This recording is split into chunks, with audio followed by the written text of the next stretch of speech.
Well, good afternoon. My name is Bobby Spiegel. I'm the president and CEO for the Corona Chamber of Commerce, and I'm so privileged and honored to be able to be here today and serve as your MC. We want to welcome those viewers that are at home right now or perhaps at work to see this fast pitch. We also want to welcome those that are in the audience today, along with our judges and all the competitors. We wish those competitors the best of luck today. Before we get started, we'd like to show a quick video to talk about the innovation throughout Riverside County.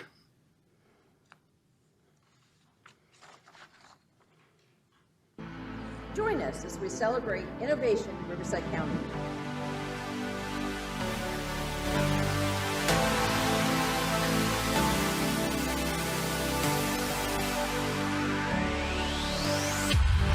Riverside County's progress has been driven by innovative pioneers who think big, work hard, and take risks.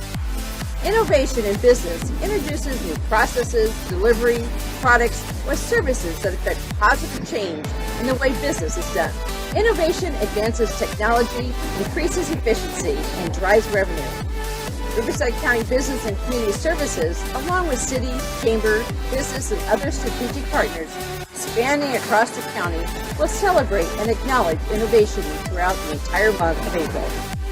I'm here on location at the Naval Circus Warfare Center, home of the Inland Empire Tech Bridge, an Inland Empire Center that's all about innovation. There is a month-long lineup of events, workshops, and regional competitions that will culminate with a fast-pitch finale, a Shark Tank-style competition, which will be held April 28th. Innovators with creative business ideas in any field are invited to compete and have a chance of winning cash prizes. We encourage anyone with entrepreneurial spirit to get involved with Riverside County Innovation Month.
You all here, and we'd ask that you silence your phones at this present time. Ladies and gentlemen, it is with great pleasure that I bring up our County Supervisor, Karen Spiegel, for a few words and the Pledge of Allegiance. Please welcome Karen.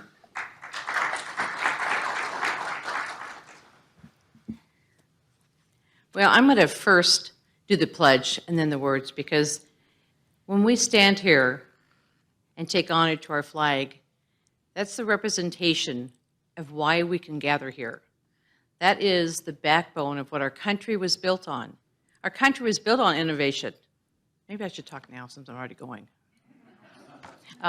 We were built on innovation. We didn't have everything before, remember? I mean, how many of you can say you had a flip phone or you didn't have a cell phone? Some of us can say we didn't know cell phones existed. But it takes people like you that have that foresight, that thought process, the imagination, the courage. That's what it's about. That's all it takes. And the initiative. So today is about all of us, whether we're watching and getting excited, or we're a part of it and we're moving forward. Because we're with you. And that's what we have in our country is the ability to have those freedoms to be able to think and dream and accomplish. America stands for that. And that's what that flag, so many have given their lives to protect our freedoms so that we can have these opportunities. So I hope you stand proudly and think about those who stood proudly to protect us and our freedoms. Join me in the 31 words that represent how we are such a great country. I pledge allegiance to the flag of the United States of America and to the republic for which it stands, one nation under God, indivisible, with liberty and justice for all.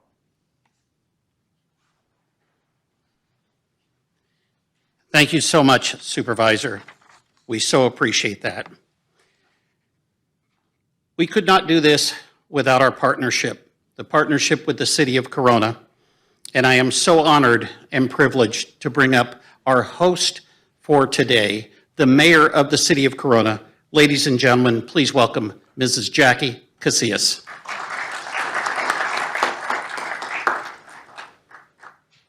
Thank you, Bobby. Welcome to all the competitors, all the viewers, and folks watching from home.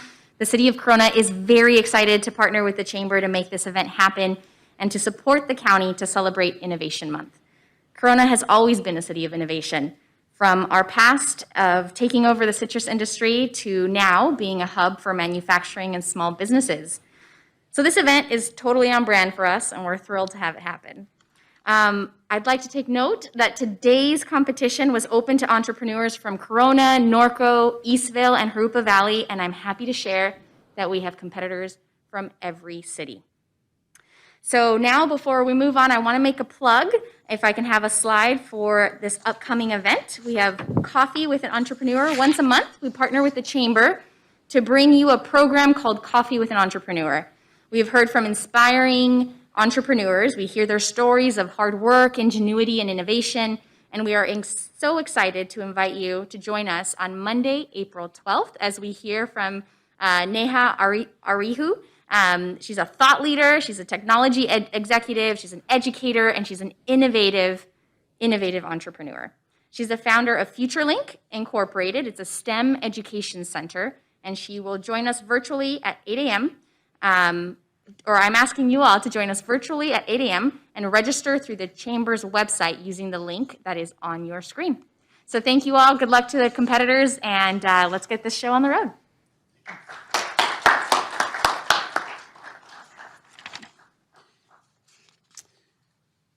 Thank you so very much, Mayor. We so appreciate it. Please join me in honoring and thanking our committee members. Their slide is on the board right now on your screen, and these are the people that have put in numerous hours. It just didn't happen by today.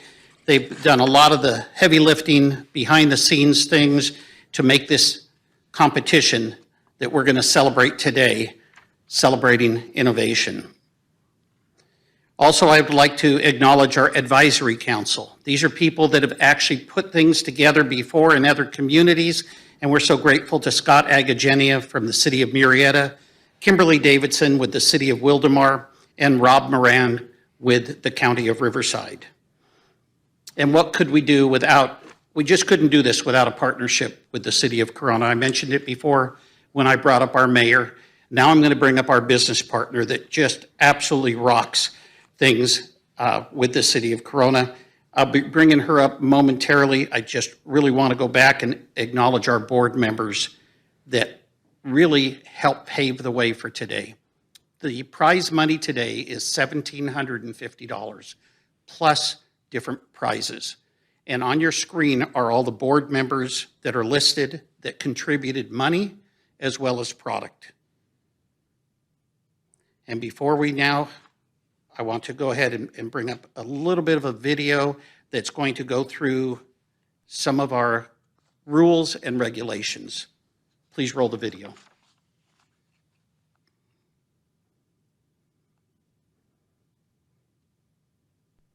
Welcome to today's fast pitch competition. All of our participants were given the guidelines for presenting ahead of time, but for our at-home audience, we wanted to let you know how today's program is going to work. Each presenter will have 5 minutes to share their presentation. They will be given a 1-minute warning before their time is up, and then we'll move into 5 minutes of questions and answers. Not all judges will necessarily speak for each round, so it's very important that our participants are concise in their answers so that they can get the most information out there. The judges will then score in 5 different categories: value, differentiation, viability and scalability, team, and pitch presentation. There's a total of 25 points available for each judge. The judges will then tally up their scores, and those score sheets will be given to our presenters after the winners are announced.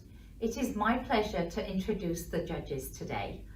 The City of Corona Mayor, Jackie Casillas, Dr. Kevin Fleming, Interim Vice President of Strategic Development at Norco College, Jeff Lopez, President of Decrolite, Chad Miller, President of Industrious Manufacturing, and Jennifer Stewart, Technology Transfer Officer with the Naval Surface Warfare Center.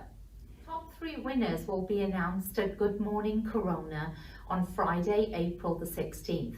This is a business networking event that we hold monthly, and it's going to happen at IHOP. You're able to book right now today with a special promo code INNOVATION. The winner from the top 3 goes to the Riverside County finale on April the 28th with a top prize at stake of $10,000. Good luck to all the participants. And for today's order of presentations, we are going to draw.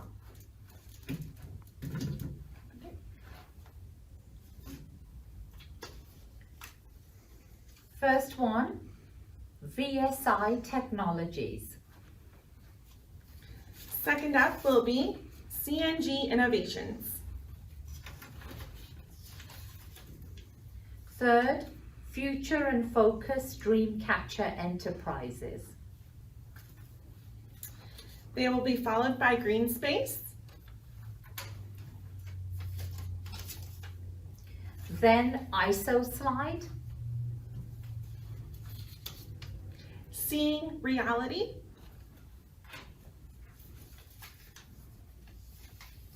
UniView, and then our final presenter today will be Tiki's Shaved Ice and Ice Cream.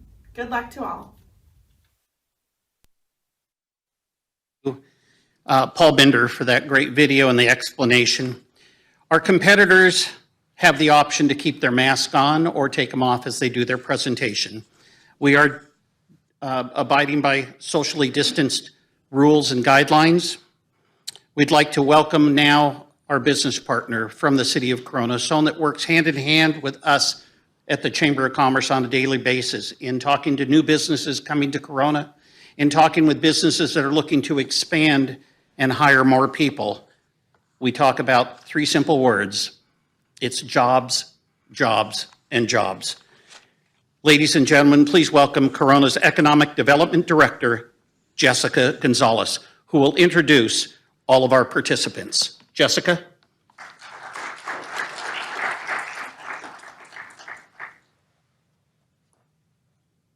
Thank you, Bobby. And I am equally excited as you are to start this competition.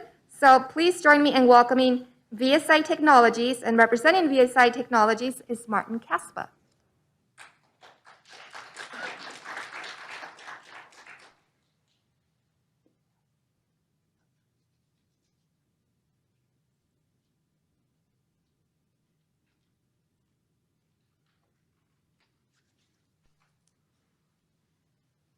Can you hear me?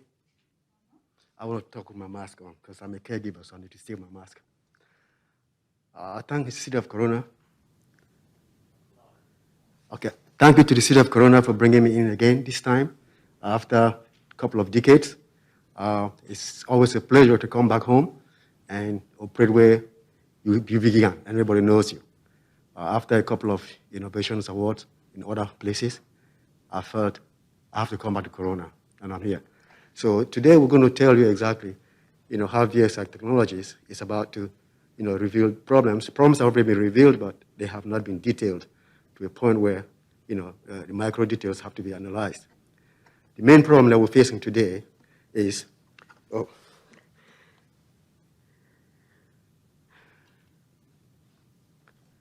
Okay, the main problem we're facing today is power deficiency in the grids.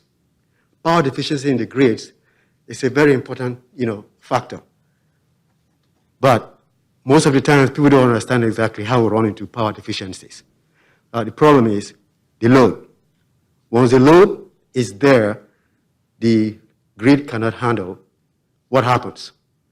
You have power failures. When you have power failures, everything stops. Well, VSI Technologies have come up with a way to take care of that. Grid access to release products that have natural and, strong ability to sustain themselves. Okay, the excessive grid load release products are mainly, we started with Solamatic. Solamatic was the main thing that we came up with, but it was mostly what we call luxury item. So we moved from there to Power Anywhere as a part of innovation, which we had an award on, some few years back. So with Power Anywhere, we'll be able to come up with things that are, more accessible to consumers. Consumers are not just, going to pay attention to what the grid has to offer, but they have to pay attention to what the loads that they have to enjoy the grid.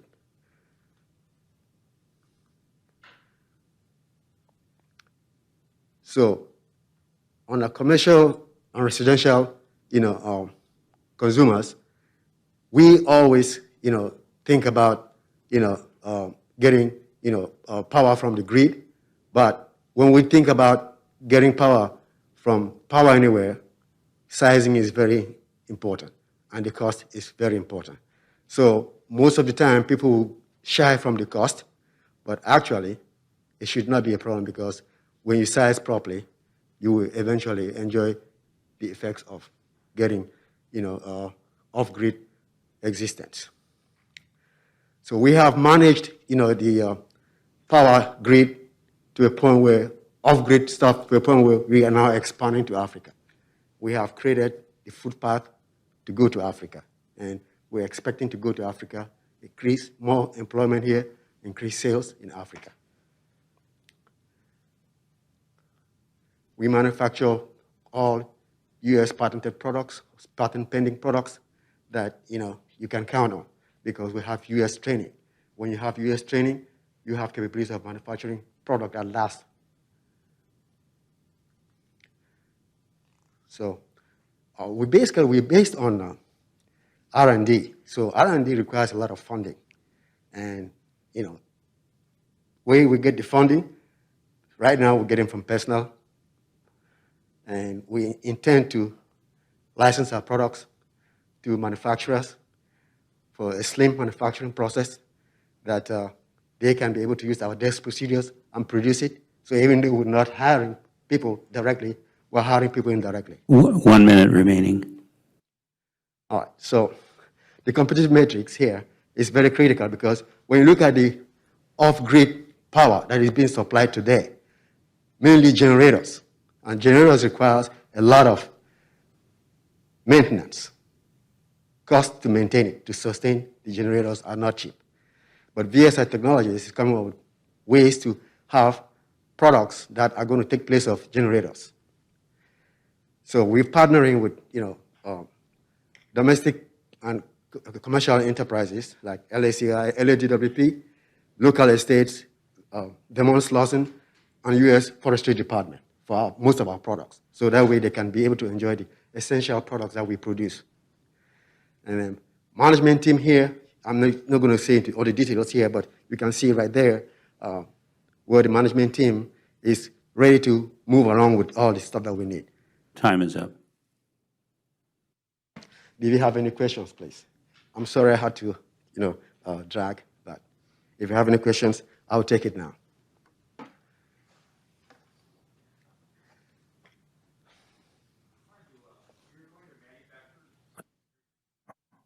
You're going to manufacture in the United States Yes, as opposed to manufacturing abroad. Do you believe you can be competitive by manufacturing in the United States? yes. because I've come up with a way to manage manufacturing in the United States. That's going to be able to sustain us. Right now, I'm using what we call SPC flow-down techniques. And basically what it does is you assign third parties to manufacture your product. They come up with the desk procedures, and they manufacture it. So you don't have overhead cost.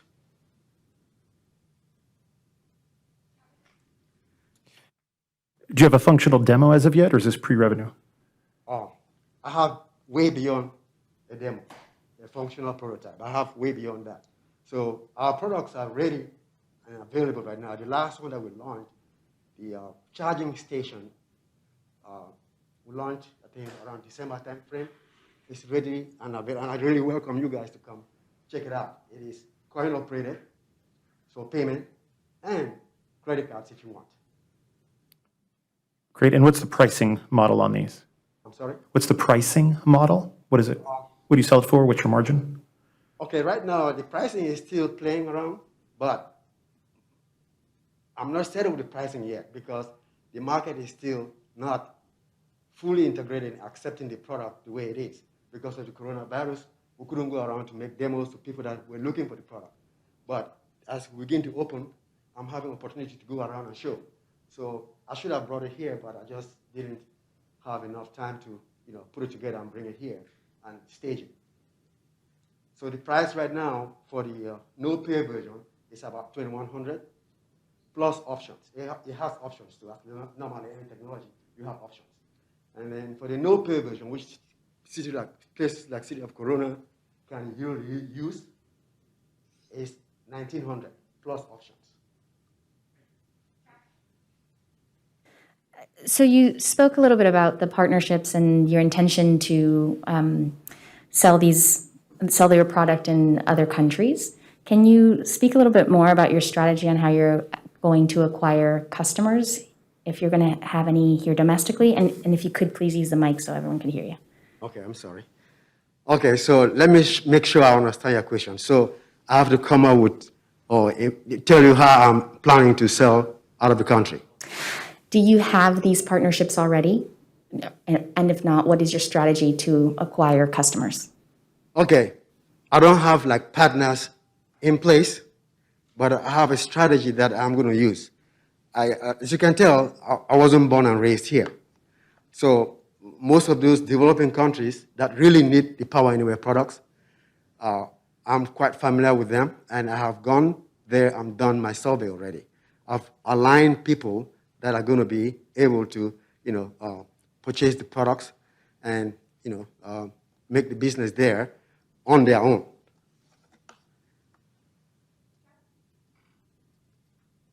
I'm still a bit confused on what we're selling. So can you explain to me in a couple quick sentences what your products are?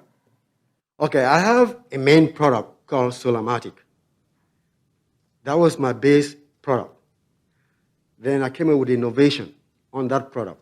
I know the City of Corona, you can understand what innovation means, like taking away barriers. So that product was ranked a luxury item, so the sales was not doing that much. So I looked for a way to, innovate that product and use the same platform and innovated the Solamatic with Power Anywhere. So I have two main streams, Power Anywhere and Solamatic. 1 minute remaining on the questions. Does that clear you? Could you explain, so we're talking about a generator, but we're not talking about a generator, so we're talking about really a cost-saving element. Okay. If you could just explain a bit more detail. The cost savings for generators? No, your cost savings of your product, or really description of your product. Okay. For the cost saving, let me start with that cost saving. I know in the US it's hard to actually understand the impact of generators because we don't really need it. We have power, everywhere, every time. And very few glitches would, have natural disasters like what been happening lately. But with the developing countries, generator is their peak. They can't deal with that generators. There's noise everywhere.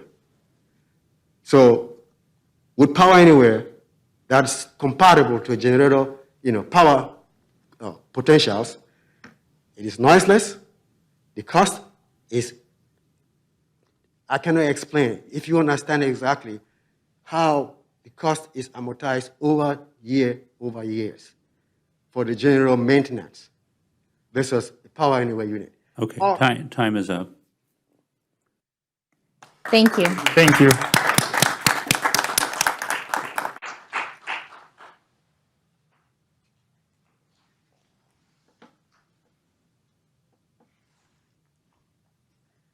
Okay, well, thank you to our first brave presenter, Martin. Thank you very much. Next, we will continue with Chris Garcia with CNG Innovations. Round of applause. Welcome.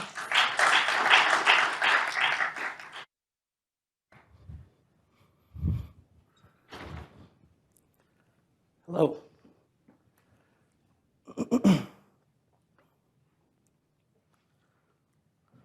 According to U.S. National Park Service, Americans use 500 million drinking straws every day. You can see other horrifying statistics like seen in this slide from the Association of Zoos and Aquariums. Plastic straws, tools, and utensils cost time, money, and wreak havoc on the environment. EcoSonic provides highly effective cleaning for reusable straws, tools, and utensils, so you don't need to continue to buy plastic and can safely reuse them. What is EcoSonic? You can see the first drawing of it from when we first filed for the patent. EcoSonic is a three-phase washer designed for reusable drinking straws, silverware, and medical tools. It's a three-phase washer as required by the FDA to be safe for restaurant, hospital, hotel, and home use. Phase 1 is ultrasonics. For those who do not know about the power of ultrasonic cleaning, allow me to enlighten you. Ultrasonics utilize the power of ultrasound to create high-velocity bubbles with tremendous scrubbing force in the most difficult-to-reach places. Ultrasonics are commonly used for cleaning electronics, jewelry, optical parts, scientific equipment, and other hard-to-clean surfaces. Ultrasonic cleaning is highly effective and efficient. Phase 2 is the rinse, where the vessel will automatically empty itself utilizing the same technology used by Nalgene for cleaning pipettes in the laboratory. Phase 3 is sanitization. The FDA recommends the water be heated to be 171 degrees Fahrenheit for at least 30 seconds. EcoSonic will heat to 175 degrees Fahrenheit for 1 minute, just to be safe.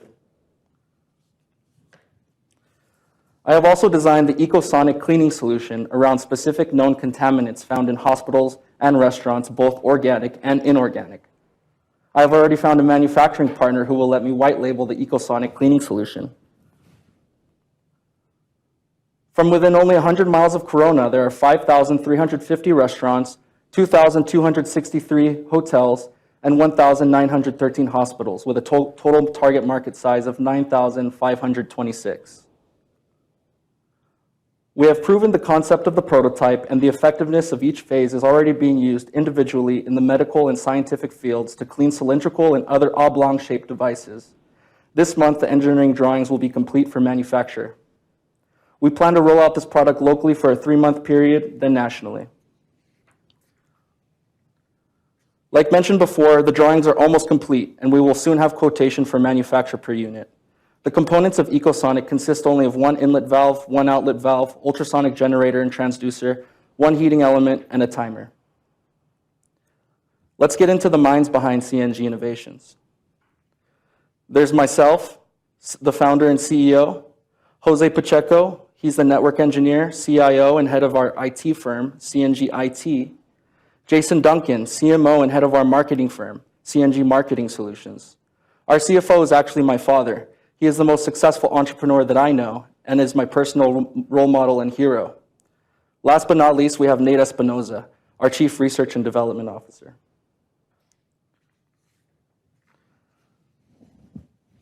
Again, my name is Christopher Garcia. I'm the CEO and founder of CNG Innovations. I'm an inventor, mechanical engineer, and scientist. I help entrepreneurs on their journey to success through new idea to market and by CNG subsidiaries. Through subsidiaries like CNG IT, CNG Marketing Solutions, and CNG Software Design, we are further able to service at the federal, state, and municipal levels as licensed contractors. Meet our Chief Research and Development Officer, Nate Espinoza. He is also the Vice President of EcoSonic. Nate and I met in AutoCAD class back when I was attending Cal State Fullerton. CNG Innovations. Our purpose is to serve the earth and its inhabitants without bias. Our values are innovation, virtue, charity, and community, because together we are stronger. Only together can we be moving towards a better tomorrow. Thank you.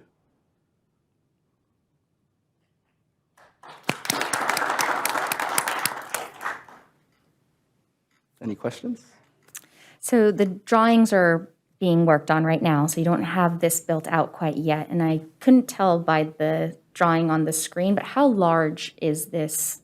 There's a version for the home use. It's pretty small, like a little, those little choppers. And then there's also the industrial version that's about the size of a rice cooker. Got it. And then your target markets, you said, were restaurants, hotels, and hospitals. So they currently use, how large are the current tools that they use to clean all of their, like hospitals have these, I just can't measure, I can't remember how large they are. Will this replace that, or is this a completely new product? This is a completely new product. The main idea of it is to bring, to get rid of plastic waste in plastic straws and plastic utensils. This would bring in a new market. Okay, thank you. Thank you. On this product, what would be, I kind of have two questions. One is more of the functionality of how this will help the potential customers. Have you done any like focus groups to find out what the impact would be as far as currently what they're doing now, like whether it's a restaurant or a hospital? Kind of the first question is how that will impact them, like a focus group. And then second question is there any straws or any things that it wouldn't work with? I know that, I've seen different organic straws, things like that. Mm-hmm. Is there any kind of straw out there that could be used incorrectly on this product at all? Yeah, so I'll answer the second question first. The product is made for non-disposable straws and non-disposable equipment. So as long as it's not paper or something that's meant to be thrown away. And the first question, I have not really had a focus group, but I have done research on what is currently being done. And with plastic or with paper straws and all the temporary Band-Aids, I don't think that it's a good good permanent solution. I believe it's to be just a Band-Aid. Good presentation, thank you. How have you evaluated demand or potential demand for the product? I've seen a lot of articles online that it's a big national problem. The straws polluting our ocean, creating islands and killing turtles and birds. And I know that right now is a very important time to take care of our planet. Follow-up question. I could see some residential application. Paint a better picture for me and say a little bit more about how a restaurant would actually use this. What would a restaurant put inside the device to sanitize and clean? So it has a tray, a little bucket that's a mesh tray, and they would insert any devices or tools in there that they would need to clean, like non-disposable straws. They put it inside and they turn it on and it starts going. Thank you. Mm-hmm. One more question in the medical world. We actually make products in the medical world. One of the things is verification that the product is working. Is there some kind of monitor that tells you that the machine is sanitizing correctly? There isn't, but ultrasonic cleaning is tested, tried and true, and I believe it to be even overkill with the EcoSonic cleaning solution that I designed specifically for biology and organic and inorganic materials. Ultrasonic cleaning is used to clean engine parts. I don't know if you've seen how effective they are at getting rid of rust and oil and getting rid of everything. It's much more effective than any other machine or any other manual. 1 minute on questions.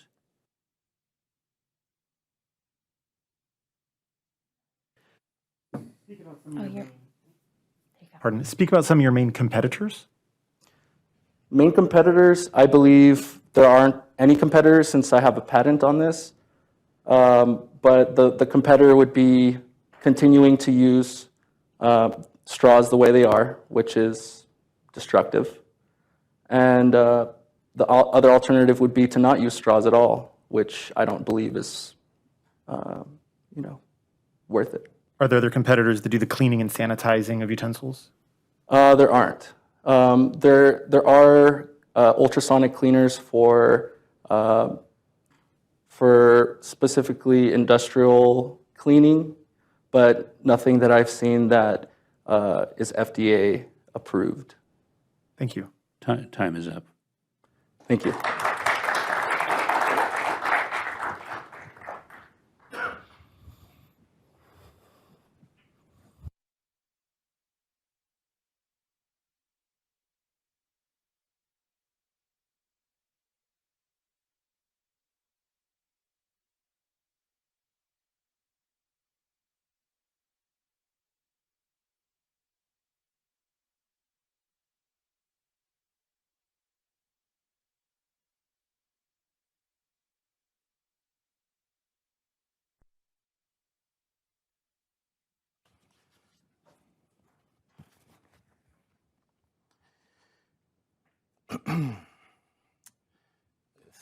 Here we go.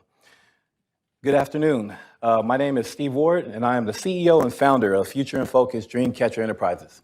We are an educational software/media company operating in the federally mandated and funded $12 billion industry of workforce development.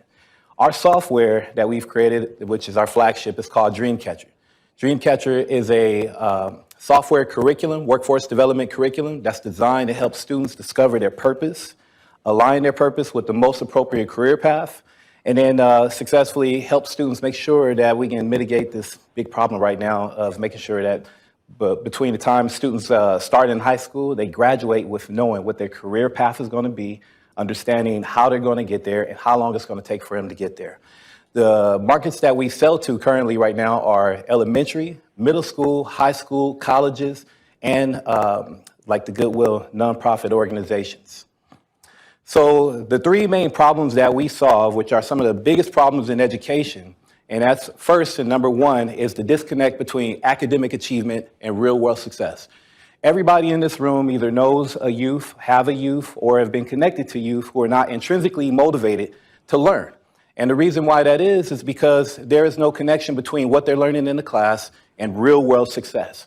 We call it the internal GPS in our software, which is one of the processes that we use to help people discover their purpose and then align that purpose with the most appropriate career path, in which students actually are discovering their purpose with our program. They're actually choosing their career path instead of going with an assessment that's telling them the career path that they should choose. And then they create a plan of action, an execution strategy that allows them to move forward freely in high school, understanding what is going to happen after they graduate. I'm sure all of you guys will love if your kids have something like that, right? The second goal that we have and what we've been able to, a problem that we've been able to fix is evidence-based material. So there are a lot of our competitors that are providing evidence-based data, like some of the assessments. They are not able to support showing evidence on what the students are actually learning and then being able to track them for years and years to come to see that if my assessment actually would have helped them make it to be that engineer or whatever the case might be. But with Dreamcatcher, we have something called aspirational data, which is taking data that is proven that students are discovering their purpose, proven that students are choosing a career path, proven that students are able to articulate who they are better, what career path they're going to take, and what is their plan of action and how they're going to get there. And then lastly, everyone knows that one size does not fit all. Every student does not belong in a four-year college.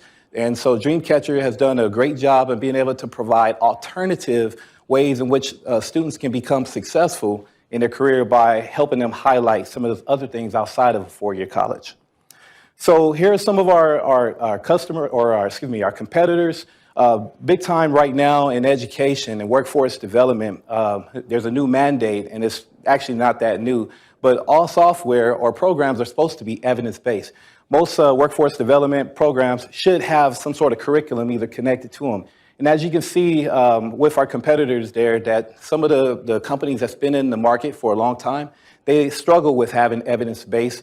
products. They struggle with having a curriculum. They struggle with meeting all of the new state and federal mandates for workforce development. But Dreamcatcher is one of the only companies that meet all of those standards and also is COVID mitigating, which simply means, and we have been tested for it, that Dreamcatcher actually works as a distance learning product just as effectively as it does in the classroom. So the last couple slides here is our revenue model is really simple. We are an annual subscription-based product that is, again, designed for institutions, organizations, nonprofit, what have you. 1 minute remaining. At $25 and $15, depending on the package that a school purchases. Our outlook is, as you see up top, we have a plan for scaling where we can be a $104 million company at the end of 5 years. This year, we're looking at doing 1.4. We have a very robust team that is incorporating some of nationally known workforce development gurus, technology specialists to help make sure that we're always on the cutting edge of technology, and same thing with the finance. So I'd like to leave you guys with a video that shows you a little bit about Dreamcatcher and also testimonials from the students that use it.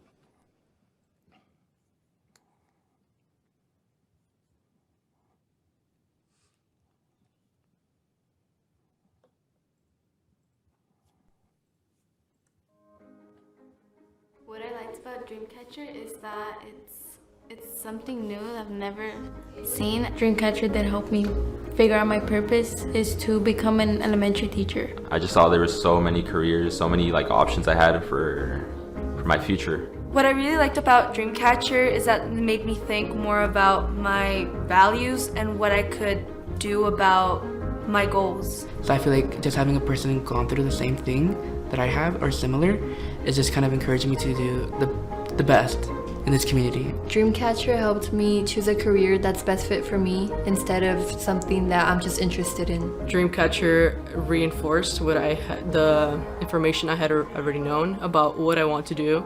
And I now know I have up. a path, and it's not just like, oh, I want to be this. It's like I know. Thank you.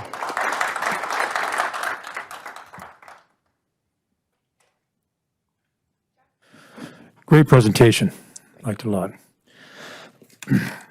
So tell me now, are you marketing just in California, or where's your market to take this right now? The first year, just go first year. First year is national already. We already have people in the pipeline from Tennessee and different places in the nation. We already are used in Alaska and some places in Hawaii. But I'm based here, so we have a really good foundation here in California. But this is a national and we're told a worldwide product. And this is all federally funded? Correct.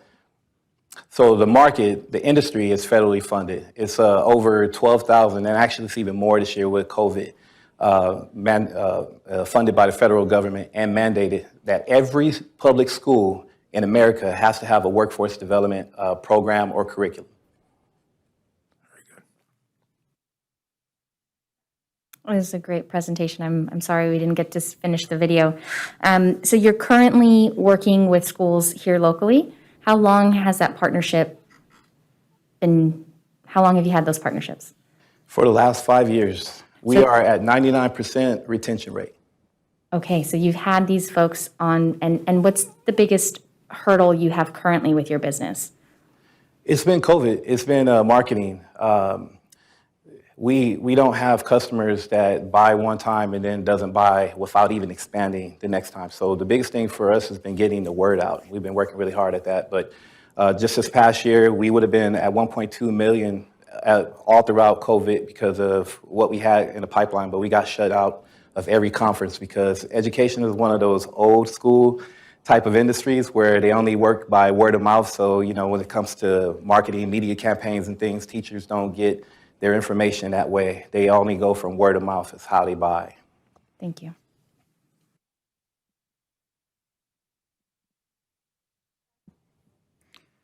So when you're on your sales model, are you having to convince a school district, a superintendent, a teacher? What's the method of getting the customer? Great question. So currently we've had all of those has been who we initially speak with. This is a paradigm thing with workforce development, where just in the last 5 to 10 years, now you have workforce development coordinators on the site, whereas before you would normally speak with an administrator.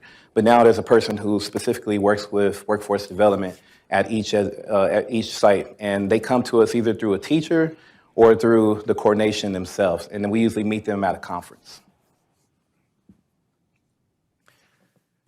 When you speak to them, do they understand the differentiation? I really liked your slide with the competitors. Is when you're doing the marketing and sales, do they understand the points of differentiation between the competitors, or has that been part of that challenge as well? Yeah, great question. So it's been really hard for us to sell the difference between what we do and the competitors. So first and foremost, this is not an assessment. So students don't go through our curriculum and just simply answer 150 questions and then through mathematical computations come up with an algorithm that tells a person, this is the career for you.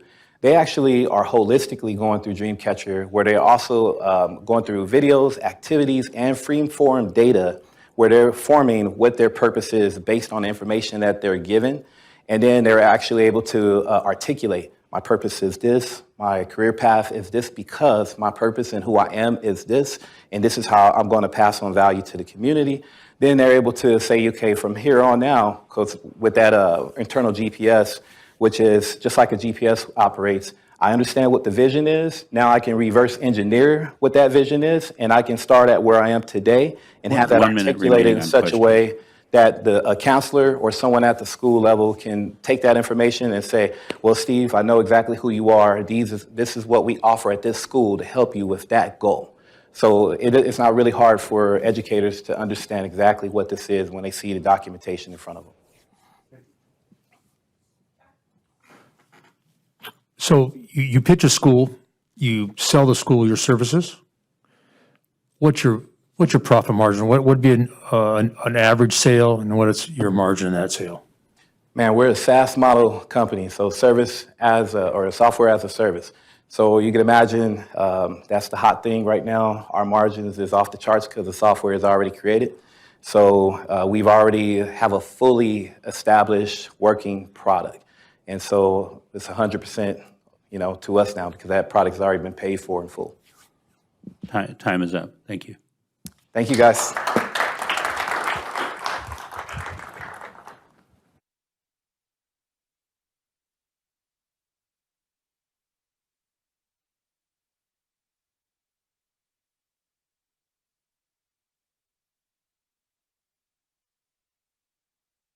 Daniel E. with Green Space.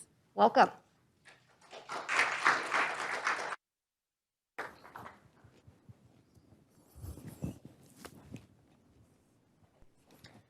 Can everybody hear me? Oh, there you go.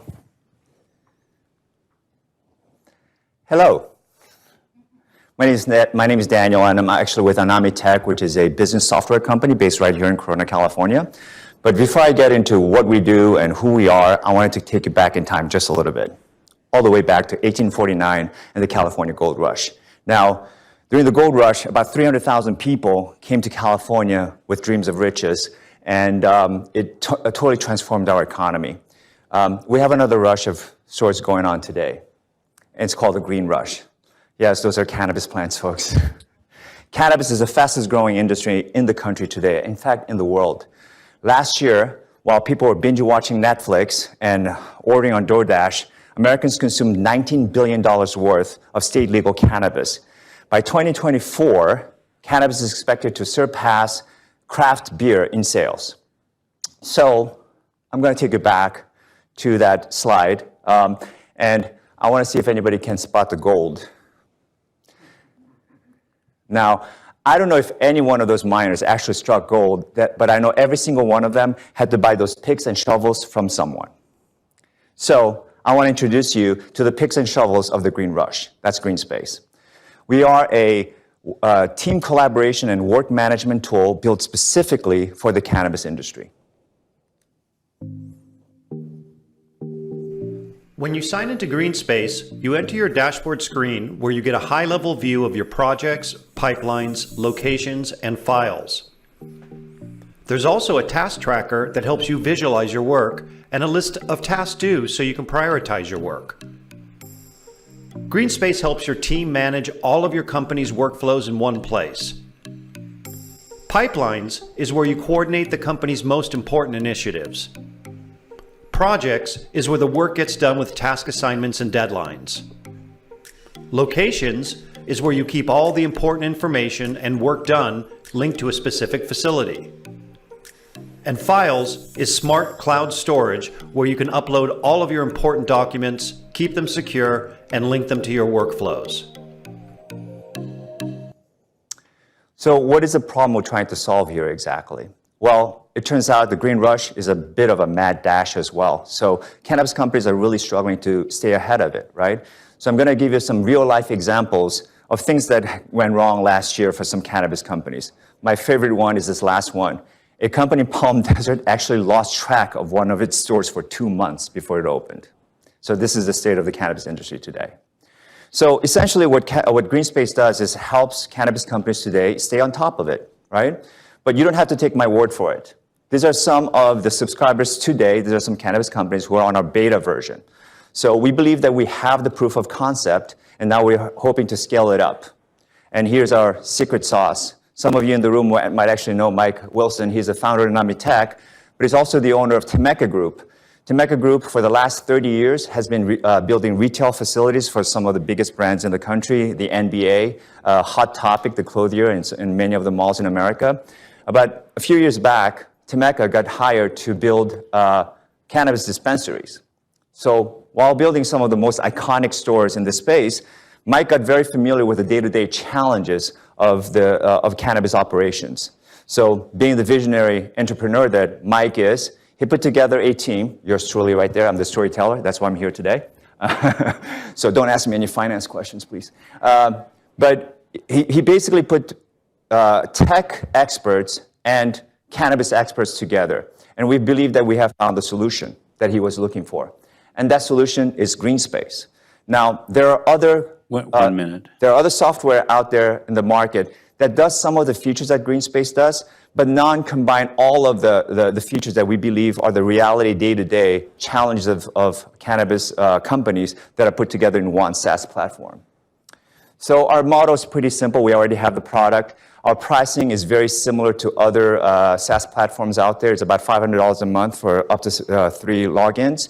And we expect to have our full 1.0 version by this summer, at which point we'll support it with a comprehensive marketing campaign and relying less and less on the Temecca pipeline, which has been bringing our beta clients. And I'm ready for your questions.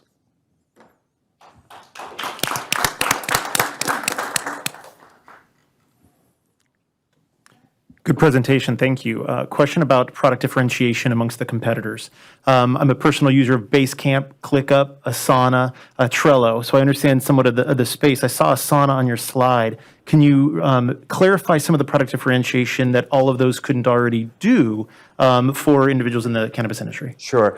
I'll give you a real simple anecdote, right? So it's a mad dash, and everybody's running, and then you can come to them and say, hey, you don't have any shoes on, and you can give them a pair of shoes that you have to lace up, or you can give them a ready-on, put-on shoes. So simply put, GreenSpace is a product management tool. It's actually very similar to Trello. It has aspects of it. But the differentiation is that it is built for cannabis operators. And that's key because, again, you have a nascent industry with a lot of startups. And again, if you're forgetting that you have a store opening that you spend, a couple $100,000 building, you can imagine how crazy it is. So you can give an Asana. And by the way, I've worked in 3, cannabis companies over the last 4 years. They've all used Asana.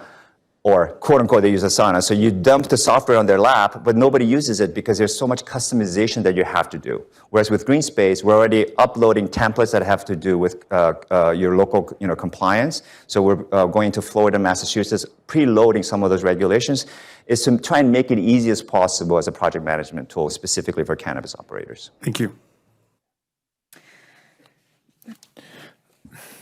Software's built solely for current states, nationwide, what is your market? So our market currently, like you could actually use this tool as a project management tool. There are some, standard best practices that are specific to cannabis. Anybody can use it. But we started here in California because most of those companies are California-based and because Temec is California-based. But our goal is to expand from here to emerging markets. And we're looking for complexity of regulation, which this helps resolve, and also the size of the market. So New York, they just passed cannabis regulation. We're going to preload some of those regulations so that we can get into New York. So New York, New Jersey, and Connecticut will probably be next. Massachusetts, which already has a adult use market, but they're not quite there yet. There's been a lot of sort of false starts. And then Florida will be, the East Coast will be our next preloaded templates into the space. And what about a mature market like Colorado? So Colorado, because it's a mature market, yes, we will eventually go there. But I think once we win California and win with these emerging markets, Colorado, we don't have to do much marketing in Colorado, right? So if with our marketing, the marketing will be targeted to the states. But since the tool can be useful, it's not going to have Colorado specific regulations because Colorado is an open market. Anybody, it's not, there are no RFPs, there are no specific, regulations that you have to pass to get a license. Corona is actually going through an RFP process right now. So it's less of a competitive market for us. I'll jump in. So I have two questions. It sounds like you're already well underway. How large are you all already? How many customers do you have? I know. I'm projecting it very big, but we're very much a startup. This has been funded by, pretty much self-funded by Mike. We are in our first family. We went through our families and friends raise, and we're in the Series A raise right now. So we're a small team. Those people who you saw on the slide, the people who are on the right were mainly advisors. And the actual people who are coding, it's Purpose Labs. It's a software company in Santa Monica, which has been actually building the software. But we're a very small team, full-time, about 4 people. Okay. Plus Purpose Labs, which has a team of 6 developers. And follow-up question about the differentiation. And One minute on questions. have you had an opportunity to get feedback from your users? What is it that actually sets you apart from their perspective? Every day we're getting feedback from the users. We're actually, part of the challenge for us right now is to keep this a SaaS platform and not turn into an ERP for the cookies and the weekends of the world, the current clients. So we are actually putting together PRD, which product resource description. So to make sure that this is a software that is for the masses and not for this specific companies that we're working with right now. There are partners in development. So that's a great question. And it's a fine line that we have to walk. And the way we're doing it is we're triaging all those requests, making sure that somebody's vetting this in the technical group and saying, is this something that we're building just for cookies, or is this something that everybody else can use in the market? But good question, yes. Time is up for questions. Thank you. Thank you very much.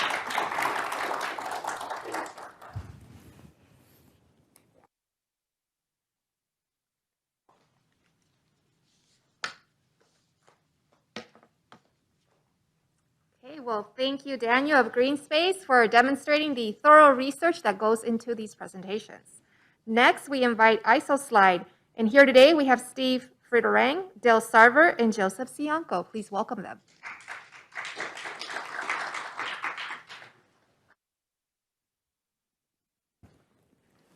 Well, thank you very much. IsoSlide is our name of our company. Next slide. But I want to talk about the joy of doing business. I'm not really genetically a businessman. I am a coach and a teacher.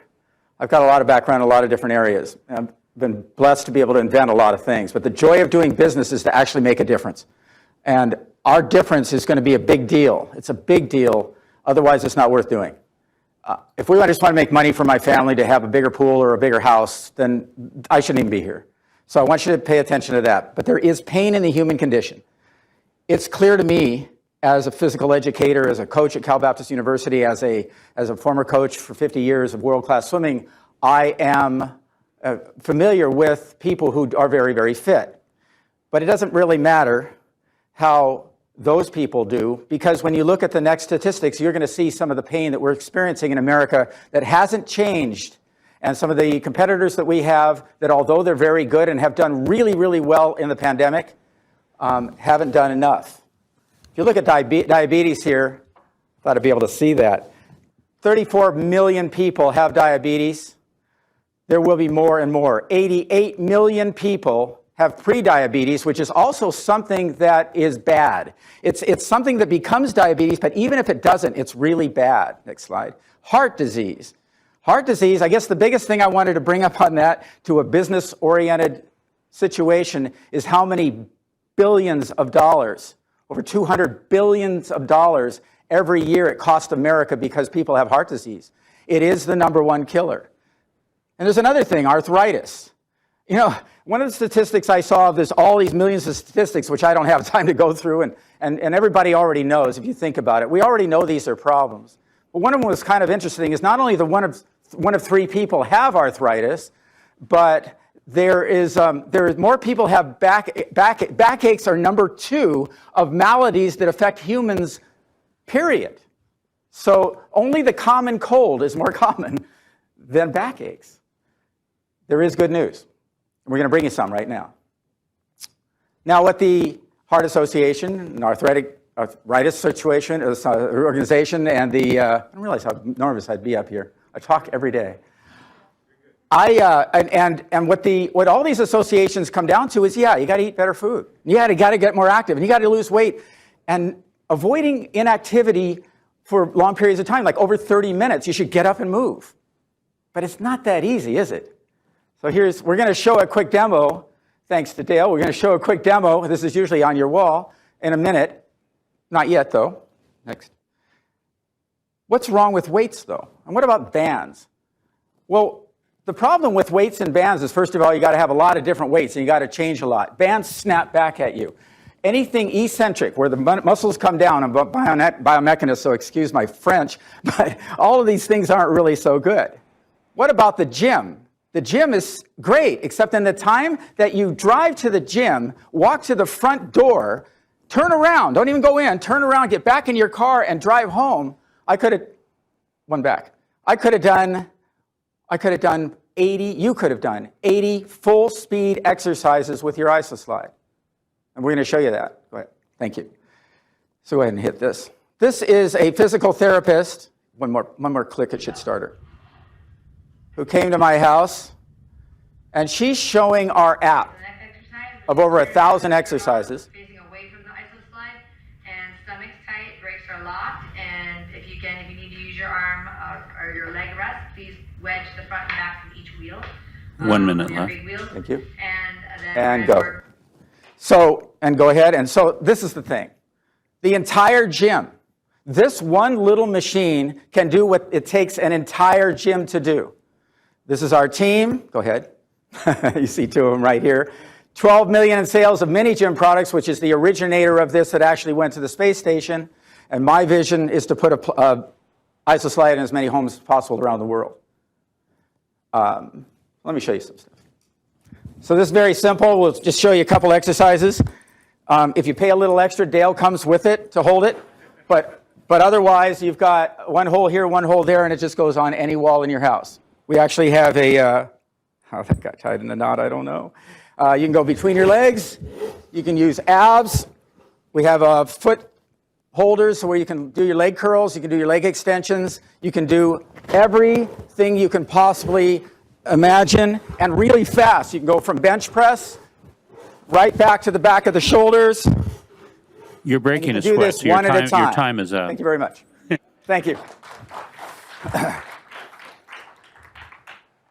Thank you. That's great. Good presentation. I love when they have products and props, and it's more fun. Okay, we didn't get much to the meat of the product, though. So tell me how much this product is. Tell me how many you sold. Do you have a patent on it? Tell us a little about the product. So this product was originated for the space station, and NASA actually helped with it. The reason for that is it doesn't need gravity. So they were up there they were losing muscle. And so they could bring weights, but it didn't matter because they just floated out of their hands. So NASA helped us with that, and that was back in the 80s. So, but it was built for NASA, and it was built for sports, and we sold 20 million of them. We didn't sell them. Another company that's involved with us, actually, he's 95 years old, and we've got his blessing, and we have patents on the slide, the fact that it goes up and down, so you can do pull downs, leg curls, and everything. We have all of those patents. The original patent, the original part of the patent is gone, but we've changed it enough to be able to get patents on it. Good question about how much it costs, because that's what we're here. It's $8.99. You can get it right now, $8.99, and it's $8.99. It's a lot less than the Peloton, which we didn't get into. It's a lot less than our competitors, but that doesn't matter. There's other things that are cheaper. We can make it cheaper, but we have to buy, 1,000 of them at a time. And so that's what we need to do. And we want to make it a lot cheaper. And in fact, we have a plan so that everyone can have it, so that it's a certain amount we sell, we will give. But we want this to get out there and actually make a difference in the data we showed you. In order to do that, it's got to be doing a lot better job than any home fitness exercise has ever done. Great question. I saw in your presentation an app. Can you talk a little bit about that? Yes, we have part of our management team. 5 minutes is just not enough. Includes app developers, web developers, and we have a lot of great people behind us, as you can see in these two guys. People love us, and I'm just blessed with all of that. But the app is not full blown. We want it to be full blown. We actually want, in the next generation of this, to be gamified. And there's a whole segment of people that will work with us to do that. They're going to cost us some money. So that's one of the reasons we're here.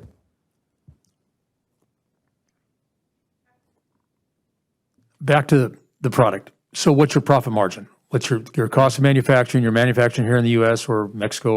Where we manufacture, or do we have a location yet? Yes and yes, we have all of that. So we already manufacture it, obviously, but because we manufacture it, our profit margin is well over 50%. I'm sorry, it's well over 4 times, so that when we sell it to a distributor, it's 50%. We still don't like it at $8.99. We think that if you walk into Target, or you walk into Big Five, or wherever you're going to get this, that you're probably going to spend, and this is just my guess, maybe you'll spend $2.99, maybe you'll go up to $400, maybe, if we advertise it like crazy. But I think that's probably where it needs to be. So the next point is within 130 days, we can have thousands. We already have the manufacturing ability to be able to do that, but we've got to pay for them pretty much up front in order to get that kind of pricing. But the pricing is really good if we do that, and that will be mostly in America. I'm smiling because the company has links to China, but mostly in America.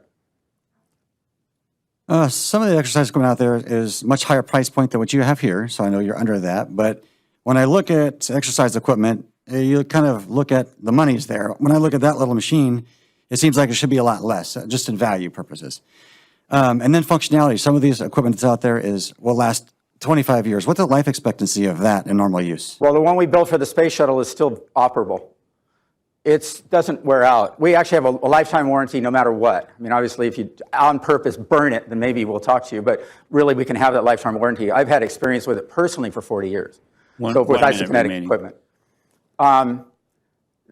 Yes, that's one of our problems. And what's funny is, it's actually the opposite. If you look at the Peloton that costs close to $4,000, and it has really good software, to Jackie's question, et cetera, yeah, it's a good thing. It's really fun, but it's just your legs. And not only that, it's just I'm a biomechanist, so the problem with that is, if you're only pressing down, you start to get a hip imbalance and a knee imbalance, sometimes an ankle imbalance. With this, it's actually built for physical therapy. We sell to that market. So physical therapy, you can actually lay down and do leg curls with this. You can do leg extensions with this. You can do rowing. It can be aerobic, and it can be incredibly aerobic because you can do 1,000 exercises. Every exercise of the gym. The Peloton can't say that. But the problem is we have to get that message out. We have to demonstrate it, which is why I'm dancing around out here. But you get the idea. Any movement that a human being can make, this thing can do. So actually, this is far more valuable. So should we make it this big to make it look like it? It should look like the mirror or something. The mirror is really funny because there's no exercise in the mirror. You just dance, which is cool, but we can do that. Time is up. Thank you. Thank you so much. Thank you. Thank you, guys.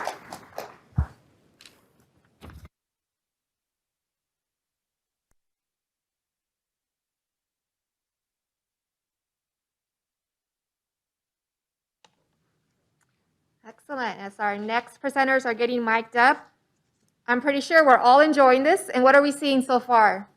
These entrepreneurs, these presenters are showing us what it takes. Purpose, it takes drive, it takes ingenuity, it takes a thorough research of the market and understanding of emerging industries. So congratulations to the first few. We have 3 more remaining. So next, we invite Seeing Reality, Thomas Reif and August Wetterall. Please welcome them, gentlemen. Thank you.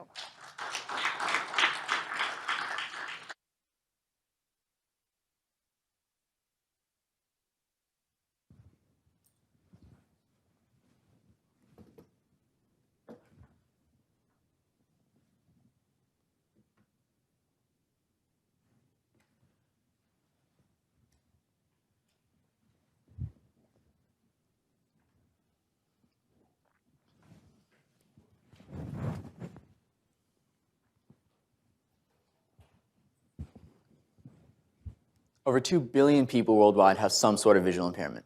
Of that 2 billion, around half struggle with severe issues, ranging from cataracts to refractive errors. Good afternoon, everyone. My name is August Wetterall. This is my partner, Thomas Reif. We're both juniors at Eleanor Roosevelt High School studying computer science and engineering.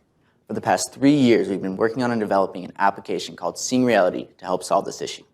A few years ago, we had a class with a student who had a severe type of visual impairment. This impairment meant that he could only see clearly a few feet in front of him. We had a class with the student for a long time, and he could only see clearly a few feet in front of him. After a while of learning that he had to bring large instruments with him every single day to school to help him see clearly, like do simple tasks such as seeing the board or doing homework, we realized that this had been a very difficult task for him to do on a daily basis, and we knew there had to be a more effective way to address this issue. This led us to explore the market and research all the different options there were. While doing this, we realized that, similar to the devices our friend was using, these had a few major issues, including a very expensive price, a poor user experience, and just being cumbersome to carry around because of the size and weight of the device. In order to rectify the glaring issues with the current available options on the market, we wanted to create a device that combined a variety of features that we and our friend thought were valuable to helping his issue. The first of these is a zoom functionality, in which the user swipes on the screen to zoom in and out. The second of which is a text-to-speech functionality, in which the user will scan a piece of text using their phone's camera, save the image scanned, and when the text is pressed, it's then read aloud for the user to hear.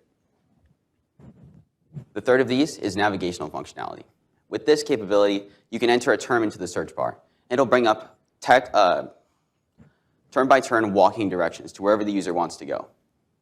We would also like to create a standalone device that utilizes a tiny computer, known as the Raspberry Pi, a tiny camera, and a display, along with a battery, in order to create a separate, standalone device that operates completely independently from a phone.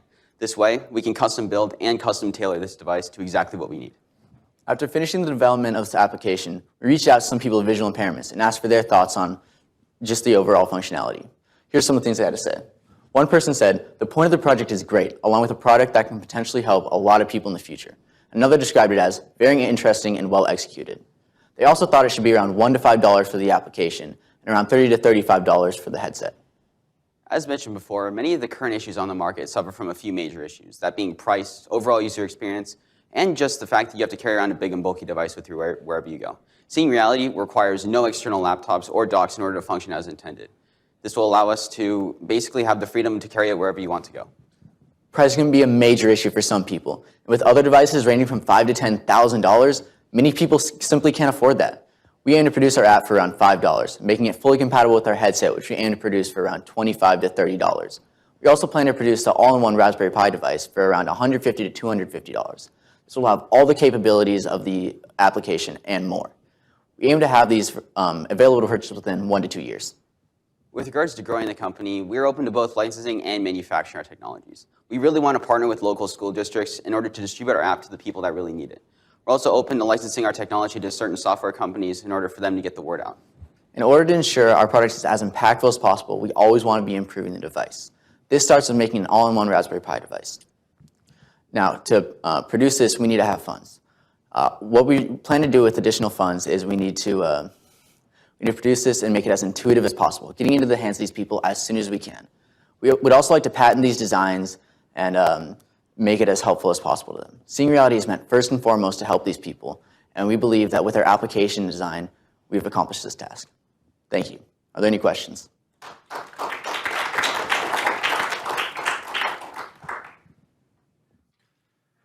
So is the primary customer acquisition, is it primarily selling to the schools, or is this an individual consumer product that an individual student would purchase independently?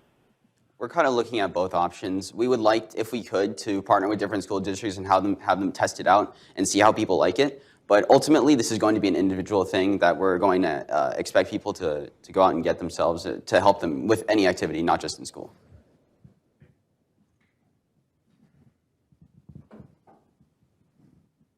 Can you share a little bit more? I love the story that you partnered with one of your classmates. Can you share a little bit more about the demand for something like this?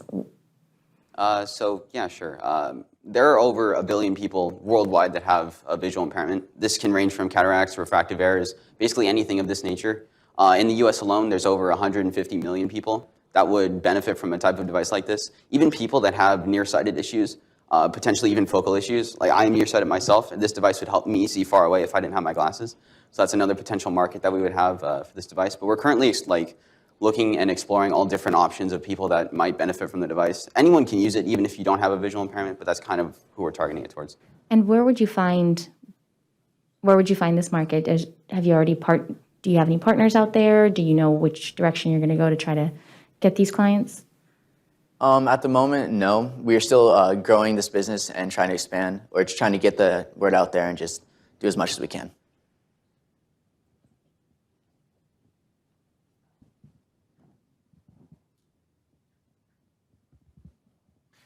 Great presentation, by the way, and I like it's a better mousetrap, right? So there's obviously there's a lot of products out on the market like it.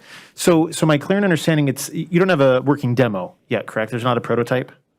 We have our application that works. The app that works, yeah, and you demoed that. But for the head strap with the all-in-one, we don't have that developed yet, correct? No, we've currently been using other headsets, but we plan to 3D print and then develop our own. So is this along the lines of, I'm trying to get a visual what that might be. Is it like an Oculus Rift kind of a headset, or is it more of sunglasses with the camera built in? So on the thing about the head strap, we actually have a 3D model of what we aim to do. So the thing with a lot of people that have cataracts and some other vision issues is the phone has to be very close to their face in order for them to get a good visual of what's going on the screen. So on the model, it's kind of small, but if you can see that there's kind of a link that you can adjust the length from your face. And so this is kind of helping us target more people with the design so that it's more accessible for people to use. We don't really have a model for how the Pi design is going to look, but it's going to look similar to a phone would. It's just going to have a larger camera so that we can get better image quality. So is it the all-in-one that's in that head strap, in that design, or is that the phone with the app? The head strap has the phone. We would also like to, so for the all-in-one device, it might be a little bit different. We're looking into having more of like a glasses type look to it, because we want to make sure that this is something that visually impaired individuals aren't just ashamed to go around wearing. We want to make sure it's something that they like wearing and that they feel comfortable in. There's a company in Florida called Magic Leap. Look them up. I think they could be a good partner for you. Okay. Nice presentation. Thank you.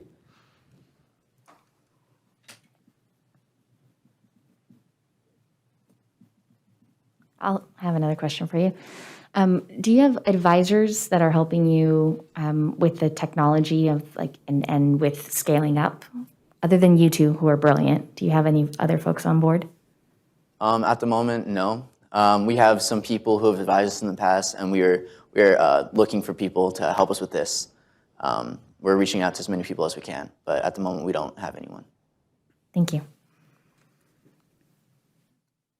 So it looks like you have some hardware and some software that's being connected together. Do you foresee or have you gone through any communication or functionality issues between the software and the hardware? 1 minute left for questions.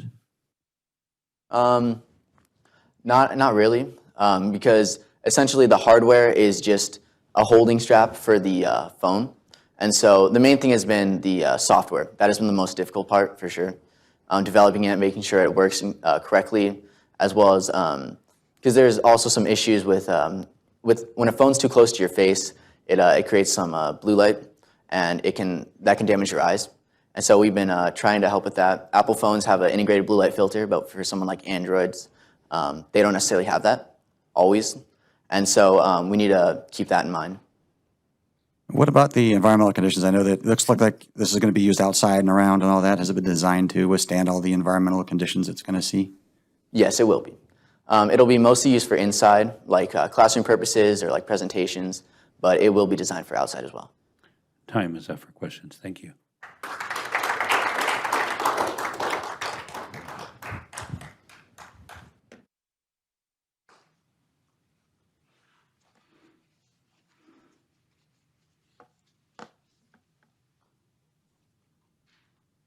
Okay, thank you, Seeing Reality. So what have we seen so far? We're seeing here in our last two presenters that sometimes personal experiences or the experiences of those around us can be the driving force for this ingenuity. Fantastic job. While we're getting the next presenters ready, do want to remind everyone that this coming Monday, April 12th at 8 a.m. is our Coffee with an Entrepreneur as we hear from the founder of FutureLink. So if you that are hearing out there, hearing, getting excited, motivated, join us on Monday morning so you can continue learning the stories, the experiences of entrepreneurs here in Corona.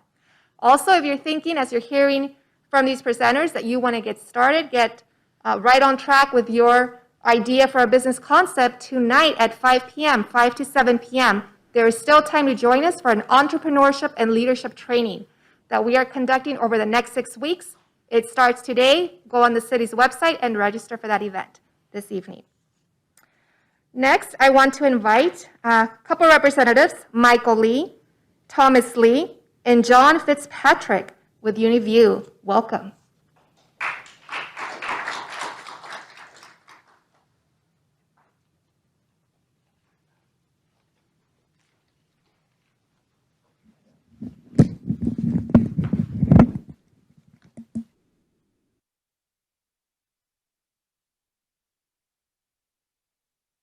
To talk to you today about our software. How easy is it to find any trivial information you can think about on the internet? Just plug it into Google and it's right there. It's fast, it's simple, it's easy. Now, how hard is it? How frustrating is it to find critical data for you to operate your own business from within your own company? If it's between departments, forget about it. You'll be pulling your hair out just to find a receipt. A study from McKinsey & Company found that for an average white-collar employee, 20% of their work week is spent searching for information just to start their job. Now, a traditional way of fixing this problem is departmentalization and specialization of employees, but this comes with downsides as well. You separate data from within your own company, making it harder for departments to communicate between each other. You've got chains of emails going back and forth between departments. You're sifting through dozens of folders just to find one file.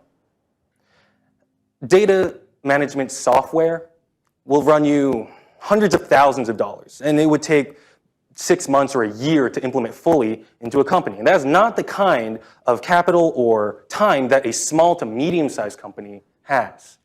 Now, that kind of software is really only reserved for the top 2% of the largest businesses in America with over 100 employees. But for everyone else, there is a solution. UniView is an information database infrastructure. It is a cloud-based system that's accessible through any browser. It's simple to use, it's easy to use, and it's cost effective, but it's still versatile and robust enough to handle the demands of any company. You would simply upload your company's data into the cloud, and all of the data in your company is available to you at your fingertips as simply as a Google search.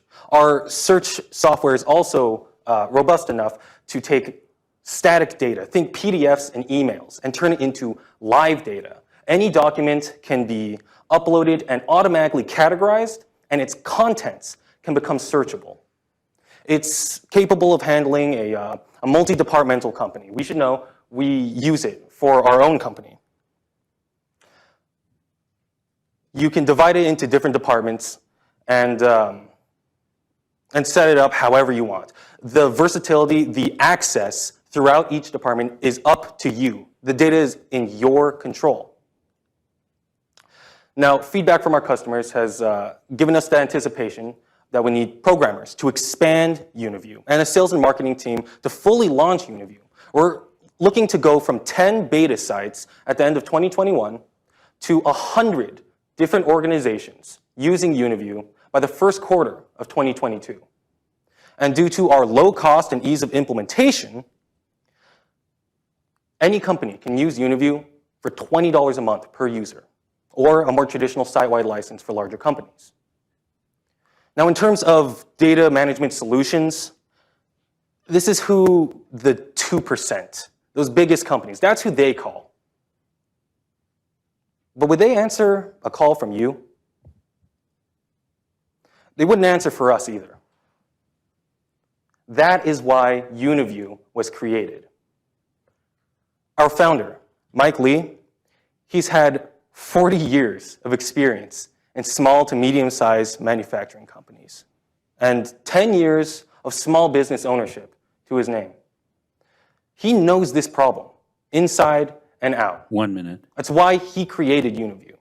He gathered a team of programmers, tech specialists in different industries from around the world to work on this software, and a team of advisors. We have a corporate data management specialist from Amazon Web Services, a financial expert from the Bank of the West, and John Fitzpatrick is a VP of Sales and Marketing. He's worked in multiple Fortune 500 and 100 companies. UniView starts with data management, but it involves to be a data network, a web that works for you. It's your data. You decide what to do with it. It's the simplicity and effectiveness of a Google search applied to your business for the price of a cup of coffee every week. I'm going to hand things over to our founder and my father, Mike Lee. Any questions? We'll switch over to the question segment. I'll jump in here. Great presentation. Thank you. I use the Google search quite frequently. So in the beta version currently, you have 10 customers, and you're projecting to have 100 by first quarter of 2022. Have you identified these customers, or how do you plan to get there? Yeah, our current, I wouldn't call them customers because they're our partners in development. I would call them beta sites, and they're actually using it in their current day-to-day operations, and we're constantly receiving feedback from them. We're actually using the site to do the online communications and collaboration. So it's an existing pool of beta core customers, partners. And going forward, we plan to do more to expand that kind of infrastructure and partnership with more local businesses, primarily starting in the local Southern California market. Okay, thank you. So give me an example. Let's say I have a small business and I have 3 different softwares. I have a merchandising software, I have an accounting software, and I have a CRM software. And your software is going to speak to all of those. Kind of walk me through how that would work. Right. Each one of those software has a database back-end infrastructure, most likely based on some SQL server or high-end relational database. So our software has hooks or back-end links through the API so that we can extract the data and then present it in a common universal format so that if you wanted to search for the latest monthly quotation or statement for a particular customer, you don't have to go to that particular software. You can go to UniView and it would extract that information so that you can look at it from any source, even though you're not in the office. So it's external links into the existing software, whatever it may be. So to get this clear, it's not really, we're not storing all the information. So I'm not taking my company's files and putting it on the cloud and you're storing it for me. It's more of like a search for my existing software. Is that correct? It's both. Because our infrastructure is also a database backend. Okay. We store miscellaneous information. So anything to do with user interaction, anytime somebody logs in, what pages are they going to, any kind of data that they're storing inside of our infrastructure that isn't logically contained in, like an accounting software, we can basically take whatever information that is that exists in all the other software, and then, so you can, any user can access that information through the front end. And is there any kind of permissions or granting certain rights for Yeah, certain of people course. to access certain things? Right. Each site administrator will have the full capability to restrict the type of documents, the sections of information. So, like, sensitive information would not be easily disseminated to everyone. So there's controls for access. Right. Okay. So there's multiple controls of access by roles, departments, type of documents, and those are all configurable in the administration section. And then your competitors are fairly large, it looks like. So how are you going to compete against those? And so what's your plan there? What's your market plan? Yeah, so we're One not minute for we're questions. not we're not trying to compete against the top software companies that have billions of dollars of resources available. What we are trying to do is to give that type of power to the small and medium-sized companies. We're basically riding their coattails because the technology that they're developing for the big, the top 2% of the companies in the world, we're bringing that down to the everyday company, the small to medium-sized company that wouldn't be able to afford that type of technology.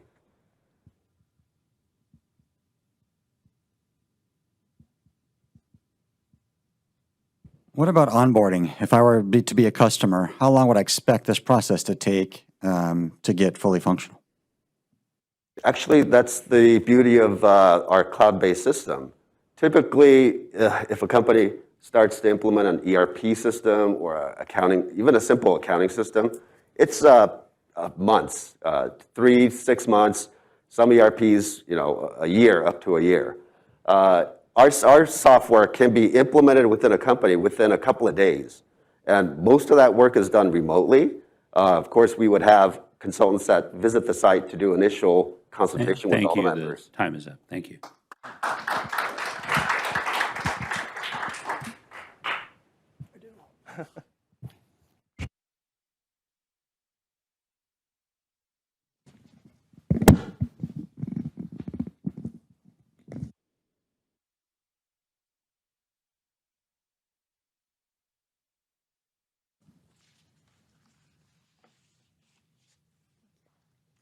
Okay, so we have heard from 7 amazing and unique different presenters.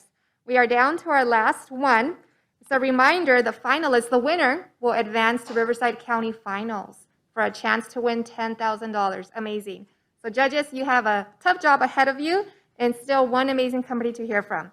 So next we have Tiki Shaved Ice and Ice Cream, and representing today are Fabrice Sene and Camille Carmichael. Welcome.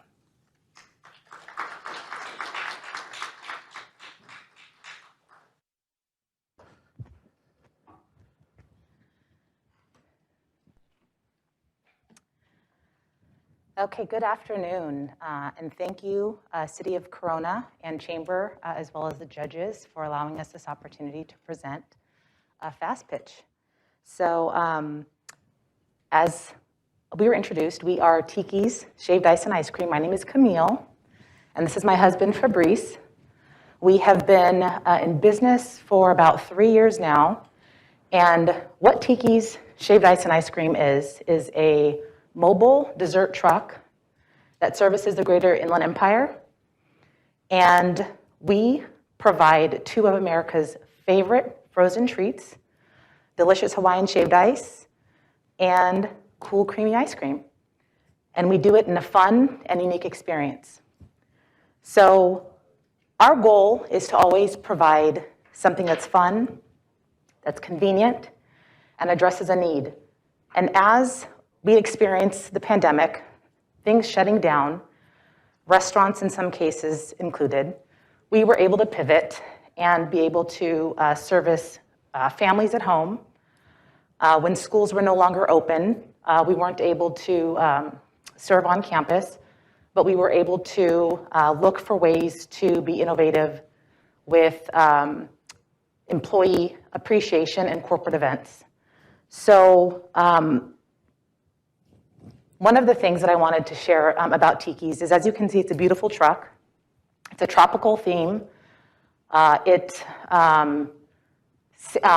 song that plays is steel drum music. It has water misters, and we're in sunny California, so we can enjoy this product all year long. How we're growing in this period and the innovation that we have started to develop is because of the need and the interest in Tiki's. Our business model is focused, target audience being, as I mentioned, schools, sporting events. We do corporate events, but we also are limited to the size of the truck. So we have this beautiful, massive truck that can, go to customers. One of our themes is Tiki's brings sweets to the streets, and we do, but we need to make it more compact and convenient to bring to customers in different venues.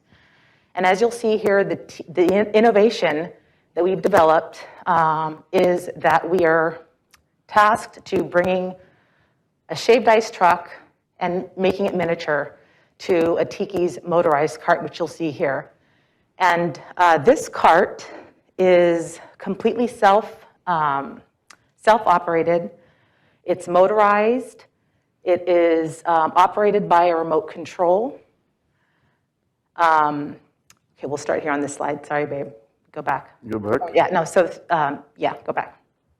So it's a cart that can go on all terrain, so grass, mud, sand, and essentially we can bring the fun experience of Tiki's to you. If that's in a backyard at a birthday party, if that is at a sports tournament inside a gymnasium, the cart is convenient enough that it can fit through a door on an elevator.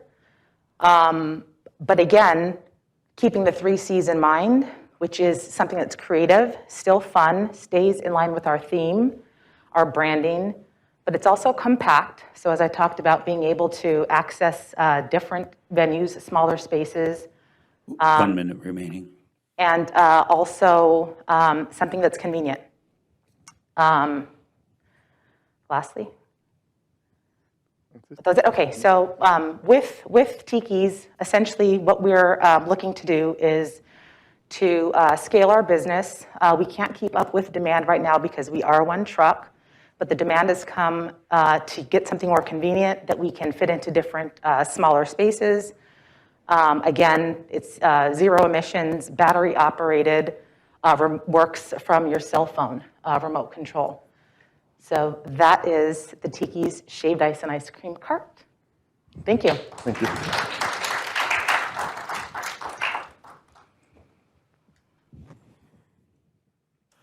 Well, who doesn't like shaved ice and ice cream? Come on. Good job. So today you're pitching for funds to build your trucks? The cart. Okay. The motorized cart. So currently, your truck that you're operating now, you can't keep up with customer demands. Is it profitable, and how profitable is one truck with you right now? Okay, and because my husband is the brains behind this, I'm going to allow him to answer the questions, but go ahead, babe.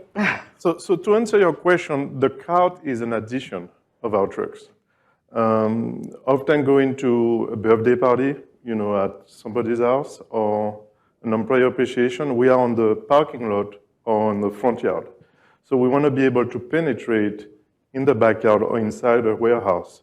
So that's why we created the cart. So your question was how profitable? Currently, what's your profitability of your one truck that you're operating now? Yes, so it depends. One of our biggest expense for the truck is gas.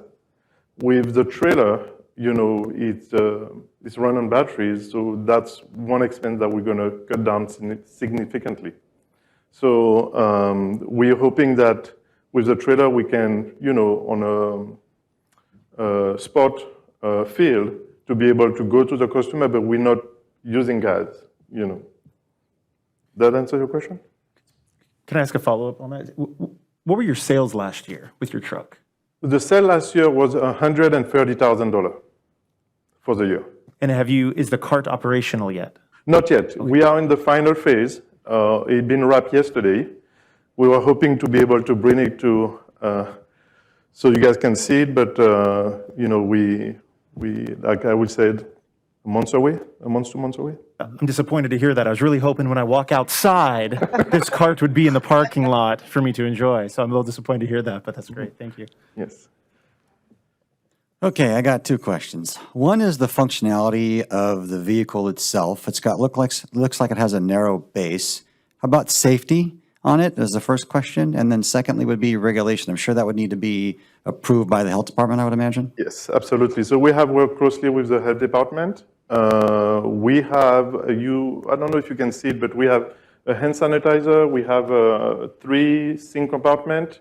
So we follow all the guidelines that the health department asks. And very same in terms of permitting, licensing, it's the same as the truck. We're just, again, miniaturizing it. So as my husband said, we're working very closely with the city and the health department to ensure that we're duplicating it, but on a smaller level. It's just basically, it's the truck, that we put on a smaller scale, but we're doing the same thing. We follow the same guidelines and compliance. I have 2 questions. How does the trailer get to each location? Does it? Great question. In a trailer. So we have purchased a trailer that will be able to hold 2 of those carts. So in a trailer, you will get in. I mean, we have to look at the angle and everything, but it will be stored in a trailer and pull up with a car. And my second question is the capacity of the trailers compared to your trucks. Like, how much can you serve compared? Good question. So we are able to carry 200 pounds of ice. So for a day, that's enough. That's Compared enough. to? And 20 gallons of syrups. And also we have a freezer where we can put our ice cream. Is that like about half of what you can take in a truck, or? Yes, in the truck we can double. Yes, Okay. we can double. But in our trailer we 1 can minute have remaining on coolers, question. where we can have additional ice. Wonderful, thank you.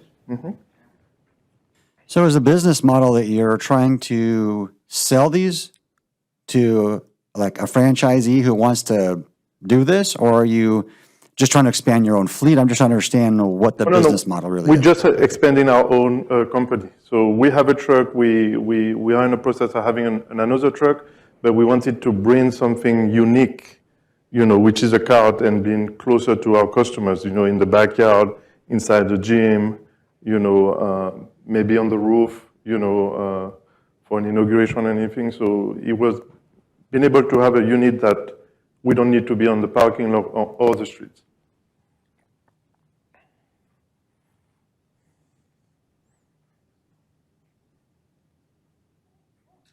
Thank you. Time is up for Thank questions. you. Thank you. Thank you.